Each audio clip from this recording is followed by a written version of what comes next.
Razón de Estado con Dionisio Gutiérrez. Decían los viejos del siglo pasado, curtidos en más desventuras que glorias, que no hay mayor cárcel que la del hambre, ni enemigo más testarudo que la miseria que todo lo quiebra. Cuando la economía no alcanza, se rompen el sustento y la esperanza, se frustran los esfuerzos para alcanzar bienestar. Es cierto que en la vida de las naciones la economía es producción, cifras y comercio, pero también es una forma de organización de los deseos de su gente y una manifestación colectiva del proyecto vital de un pueblo. La economía es fuente de sobrevivencia, es la fuerza que sostiene los afanes del espíritu nacional y permite que florezcan las letras, la justicia y la ciencia. Cuando anda mal, las naciones se encogen como cuerpo herido que se defiende del frío. En los momentos de crisis económica se sufre por falta de pan y por la incertidumbre del mañana que se vuelve sombra alargada sobre los corazones de los pueblos. En las épocas prósperas, la gente se entretiene con adornos y a veces con excesos, pero en la escasez se revela su verdadera madera.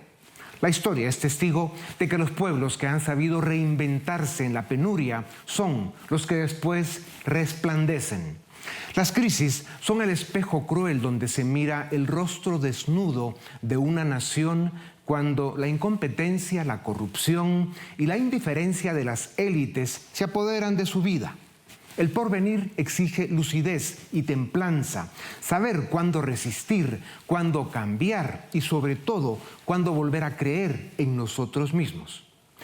Las naciones, como los hombres, se salvan por lo que pueden y por lo que tienen, pero también por lo que son capaces de soñar cuando todo parece perdido.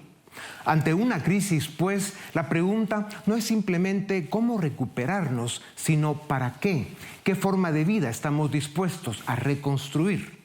No hay salida económica sin claridad de sentido. En última instancia, la economía es una técnica y toda técnica exige una idea que la dirija.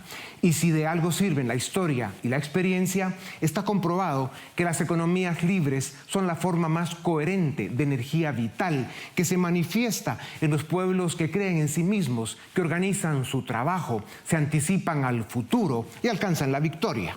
La misión entonces no es solo reactivar la economía, sino rehacer el alma del proyecto de desarrollo de nuestras naciones, fundado en la libertad. Los ciclos económicos han existido siempre. Las buenas temporadas y las malas. Las épocas de expansión y las de contracción. Los mercados son así porque son el reflejo del estado de ánimo y de la situación económica personal de quienes participan en ellos. Un agravante puede ser la forma en que los gobiernos, o sea, los políticos, intervienen. Si durante un periodo largo de tiempo, por cualquier causa o excusa, los gobiernos se dedican a gastar más de lo que ingresan, a endeudarse y a emitir monedas sin respaldo, llega un punto en que el sistema necesitará una corrección de tal magnitud que puede tener graves consecuencias. Las preguntas obligadas son: si ya se llegó a ese punto, ¿es inevitable la corrección? No. ¿Cómo se debe hacer? Con determinación, pero con prudencia. ¿Cuánto va a costar? Mucho. ¿Y qué puede suceder si no se hace? Impredecible. Pero es la opción más peligrosa. La caída en las bolsas de valores de Estados Unidos se debe a que presienten una recesión, acelerada o magnificada por la errática guerra comercial de la Casa Blanca con sus socios comerciales y por las deportaciones masivas que están afectando su mercado laboral, entre otras medidas y actitudes. Después de la pandemia, Estados Unidos reactivó su economía con excesivos déficits fiscales y exorbitantes estímulos monetarios que resultaron en la inflación más alta desde los años 70. La Reserva Federal incrementó las tasas de interés para enfriar la economía, pero la inflación todavía no se reduce al objetivo de 2% establecido por el Banco Central. Como se espera que los aranceles provoquen una nueva ola inflacionaria, el ánimo de los consumidores ha caído y las bolsas de valores también. El índice de sentimiento del consumidor se hundió 22% en los últimos 3 meses y se encuentra en el punto más bajo desde noviembre de 2022, cuando la inflación aún estaba en los máximos de los últimos 40 años. Sin embargo, la principal amenaza para la economía de Estados Unidos son el excesivo déficit fiscal y la descomunal deuda pública, los mayores desde la Segunda Guerra Mundial. En 2024, su déficit fiscal fue de 6.4% del Producto Interno Bruto, el doble del promedio de los últimos 90 años y el más alto en tiempos de paz. Estados Unidos paga 2.1 millardos diarios de dólares en intereses por su deuda, y si no cambia su comportamiento fiscal, en 10 años pagará el doble. Insostenible. Hay otros indicadores que prenden alarmas. La tasa de mora en las tarjetas de crédito se encuentra en niveles superiores a los que se registró para la Gran Recesión de 2008 y para la pandemia en 2020, lo que evidencia que los consumidores pasan un mal momento. Estados Unidos debe reducir el gasto público, bajar su deuda y disminuir el déficit fiscal. Solo así controlará la inflación. Esto se llama disciplina macroeconómica, que debe ser acompañada por mercados abiertos y desregulados y una política de impuestos que incentive la inversión y la creación de oportunidades. Esto es lo que hace grande a las naciones, lo cual se mide en el nivel de bienestar de sus habitantes. Estados Unidos puede y debe volver a la racionalidad política y económica. Para lograrlo, debe preservar su institucionalidad republicana. Solo así seguirá siendo el líder de Occidente y la contraparte de los regímenes autoritarios. Si Europa hace sus tareas y Estados Unidos regresa a la senda de la democracia liberal y republicana, con una economía libre y fuerte, Occidente tiene esperanza. En el diseño de la creación está el hecho de que tenemos que arriesgar, trabajar y producir para sobrevivir. De esta realidad evidente nació el intercambio o el trueque en su día, la moneda, la inversión, la deuda y los impuestos. Esto es a grandes rasgos la economía. Para conversar sobre esa dimensión fundamental de la vida que es la economía, tengo el privilegio de presentarles a Roberto Salinas León, licenciado con maestría y doctorado en Economía Política y Filosofía y experto en desarrollo. Es director de Atlas Network para América Latina e investigador adjunto del Cato Institute.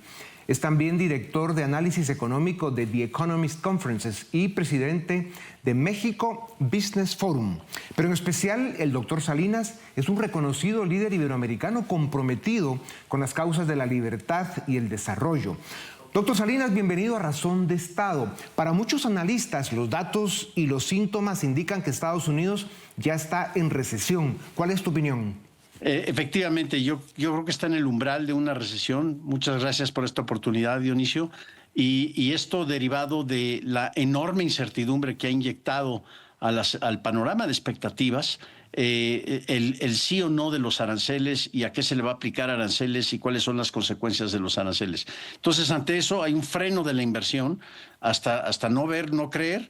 Y por lo mismo hay un reajuste de expectativas, lo que implica una posición por parte del inversionista mejor para mañana, cuando tenga más certidumbre que ahora. Y eso implica que eventualmente habrá ciertamente una desaceleración de la economía estadounidense. La Fed acaba de confirmar esto en el nuevo mensaje de Jerome Powell. ¿Crees que la guerra comercial de aranceles que mencionabas y otras presiones económicas, sumadas a la forma en que están ejecutando la política migratoria desde la Casa Blanca, está acelerando y profundizando la recesión? Definitivamente. Repito, por el hecho que ha inyectado una gran cantidad de incertidumbre dentro del panorama de expectativas de los consumidores, de los productores, de la inversión, de los mercados financieros que han estado enormemente volátiles. Y esto, pues esperemos que se llegue a ajustar o se llegue a normalizar en un corto o en un mediano plazo. Pero no sabemos qué va a decir mañana Donald Trump. Si va a meter aranceles del 50, del 25, del 17.8, es una adivinanza. Y en un panorama así es muy difícil planear hacia el futuro. Sin duda. La expansión monetaria, imprimir billetes sin respaldo productivo, la deuda nacional y el déficit fiscal, que es gastar más de lo que ingresa, ha llevado a muchos países al borde del colapso macroeconómico. Estados Unidos llegó ya a un nivel insostenible en deuda y déficit. Por la importancia que tiene su economía para el mundo y en especial para América Latina, doctor Salinas, ¿crees que las correcciones son necesarias e inevitables? Primero para el mismo Estados Unidos y segundo para el resto del mundo. Definitivamente, creo que una limpieza macroeconómica sería muy saludable y por más que sea dolorosa, pero cualquier proceso de desendeudamiento, de lo que en inglés llaman deleveraging, ¿sí? de desendeudarte, pues implica algún tipo de ajuste que puede ser muy doloroso en el corto plazo, pero que, como bien dices, si es insostenible, es mejor hacerlo ahora que después. Y estos niveles de deuda ya han endeudado a los tataranietos, sin ni siquiera pedirle permiso. Sí, pueden endeudarse o pueden gastar su dinero. Y esto no es un patrón solo en los Estados Unidos, lo vemos alrededor del mundo. Mucha gente dice, es que como en México, nuestra deuda es solo el 55% del PIB. Pues no importa si sea 55, 80 o 200% como es en Japón.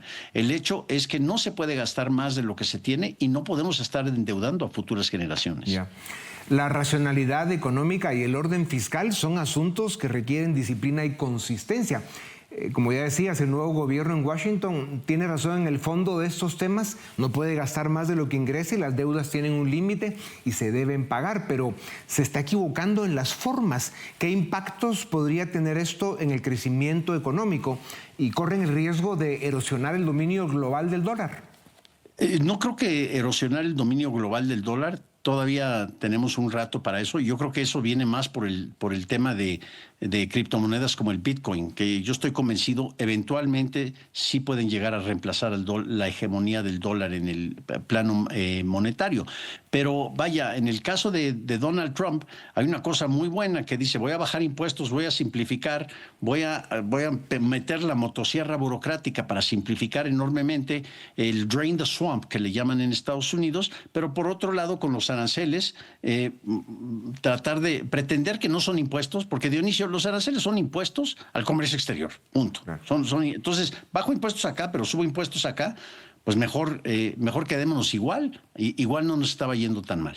La inflación de los últimos años ha golpeado a las familias en todo el mundo, encima de un ciclo en el que la economía global se ha hecho insuficiente y no está generando los ingresos ni las oportunidades que las naciones esperan y necesitan. La historia nos recuerda que cuando la economía no alcanza, los países se van a la guerra. ¿Cómo salimos de este ciclo, doctor Salinas? Creo que una mucho mayor conciencia de la importancia de la inflación. Hay el argumento económico que la inflación distorsiona los precios relativos, etcétera, etcétera. Pero creo que hay un punto moral muy importante. O sea, la unidad de cuenta es un reflejo de mi trabajo, de mi sudor, de mi sangre, de mi lágrima, y no es posible que un burócrata después llegue que una inflación del 5% no es tan mala o del 10%.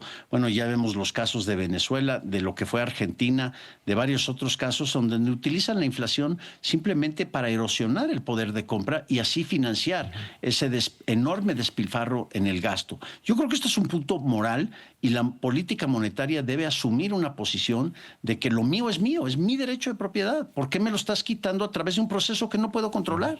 ¿Qué debe hacer América Latina para acelerar su proceso de desarrollo en estos tiempos de crisis económica, volatilidad e incertidumbre? ¿Será elegir mejores gobernantes la primera tarea?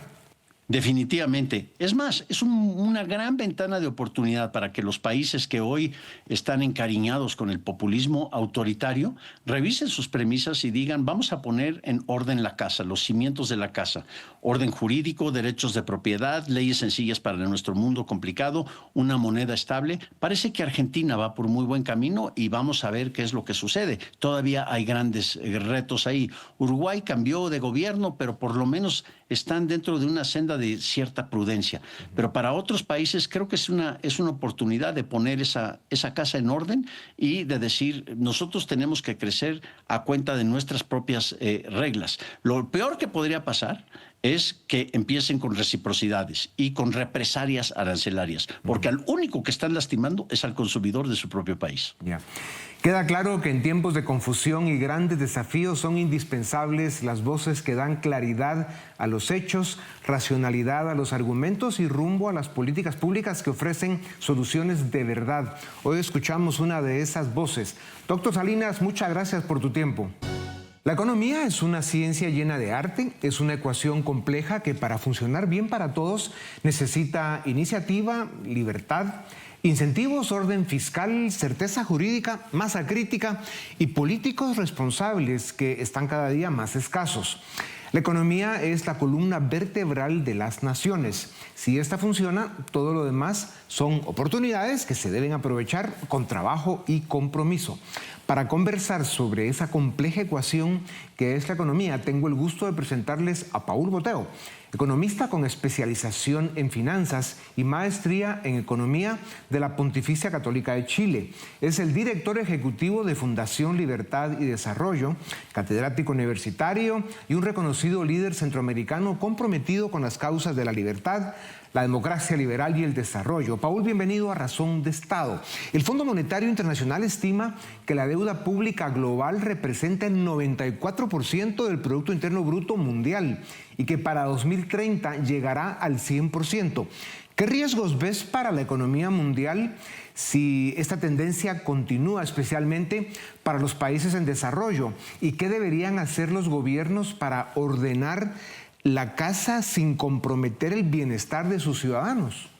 Sin duda es un motivo de gran preocupación porque los países antes se endeudaban cuando había una guerra, cuando había una pandemia, cuando había una crisis económica, y posteriormente a esa crisis los países ajustaban el gasto público para que se redujera la relación deuda-PIB, y eso les permitía mayor espacio cuando enfrentaran la nueva crisis.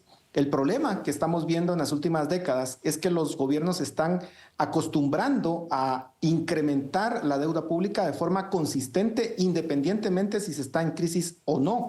Y eso nos está llevando a escenarios peligrosos en los cuales, con una tasa de interés alta, pues los gobiernos no podrían de alguna forma enfrentar los pagos de los intereses, los pagos de los capitales, y entonces sería una crisis fiscal. Ya se ha experimentado en el pasado, no sería algo nuevo en todo caso, pero lo que llama la atención en esta ocasión es que tanto países desarrollados como países en desarrollo están pasando por el mismo fenómeno y pareciera que no son capaces de poder regresar a una macroeconomía sana, sobre todo después de la pandemia. Así que creo que es algo a lo cual le tenemos que dar seguimiento. Ya. La historia nos enseña que además de la deuda pública también importa la privada. El FMI estima que la deuda privada global representa el 145% del Producto Bruto Mundial, mucho más alto que la deuda pública. ¿Qué significa esto y qué riesgos implica ese nivel de deuda privada tan alto? Hay dos momentos de la historia en donde podemos ver las consecuencias de un sobreendeudamiento privado. Uno es América Latina, a finales de los años 70 y principios de los años 80, la llamada década perdida. En ese momento nosotros muchas veces nos enfocamos en la deuda pública, pero también es cierto que los privados estaban altamente endeudados. ¿Y cuál fue el resultado? Pues que tanto privados como los gobiernos quebraron y nos llevó, mejor dicho, a esa década perdida. Otro ejemplo fue en Estados Unidos, con la crisis financiera que se dio en el 2008-2009, de nuevo, eran privados los que se habían endeudado. Entonces, no solamente le tenemos que poner atención a la deuda pública, sino también a la deuda privada, pero sobre todo a los incentivos perversos que ponen los bancos centrales, porque mucha del sobreendeudamiento que puedan tener los privados, tanto individuos, familias como empresas, es porque hacen políticas monetarias expansivas, se reduce la tasa de interés y entonces eso hace que las personas tomen mayores riesgos, mayores deudas sin tener ningún fundamento. Cuando suben las tasas de interés, entonces vienen las crisis.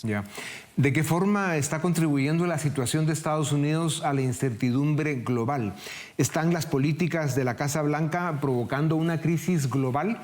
¿El problema es el fondo o son las formas? Creo que son las dos cosas, forma y fondo. En el caso de los aranceles, creo que es clarísimo que estamos ante forma y fondo. Los aranceles nunca son buenos, están afectando las cadenas de producción y agregado a eso, se suma el hecho de que no se sabe finalmente cómo van a quedar y eso está provocando una alta volatilidad en las bolsas de valores. Los mercados no están recibiendo bien esa incertidumbre que se está lanzando desde la Casa Blanca. Y por otra parte, si nos vamos a otro de los pilares del actual presidente Trump, es reducir el gasto público. Y ahí, pues, el fondo, por supuesto, es el correcto, pero la forma posiblemente no, en el sentido de que se están tomando decisiones muy drásticas sin necesariamente evaluar caso por caso qué es lo que se tendría que hacer. Estados Unidos tiene todo el derecho a expulsar de su territorio a bandidos, criminales y asesinos que además entraron de forma ilegal. Sin embargo, la política de deportación está siendo amplia y severa. ¿Cómo está afectando este fenómeno el mercado laboral de Estados Unidos? ¿Qué impacto está provocando a las industrias que dependen de inmigrantes? Y en última instancia, ¿cómo afectará el crecimiento económico? Hay un dato importante y es que en los años 70 los hispanos representaban el 3% de la fuerza laboral. Hoy en día representan el 20%. ¿Qué significa esto? Que los hispanos son una parte importante de la economía estadounidense. Si se lleva a cabo estas deportaciones masivas, básicamente lo que se estaría haciendo es afectando muchas industrias, haciendo que los salarios se incrementen, afectando la competitividad de Estados Unidos. Entonces creo que al final es estarse disparando en el pie y ojalá se pueda de nuevo en la discusión de fondo y forma de poder diferenciar entre aquellos que están efectivamente cometiendo delitos y tienen que ser expulsados de aquellos que simplemente lo que están buscando en Estados Unidos es la oportunidad de poder superarse y de poder contribuir a la misma economía de Estados Unidos. Para concluir, Paul, y te agradezco brevedad, países como Alemania han implementado reglas fiscales estrictas para evitar déficit elevados. En los años 90 también América Latina aplicó políticas de disciplina fiscal y luego nos perdimos en el populismo irresponsable y derrochador que además ahora es autoritario. ¿Son los límites al déficit fiscal y poner techo a la deuda pública una solución efectiva para la estabilidad macroeconómica, que es una condición para lograr crecimiento económico? Sin duda, funcionó en Alemania, funcionó en Chile, ha funcionado en otros países. ¿Cuál es el problema?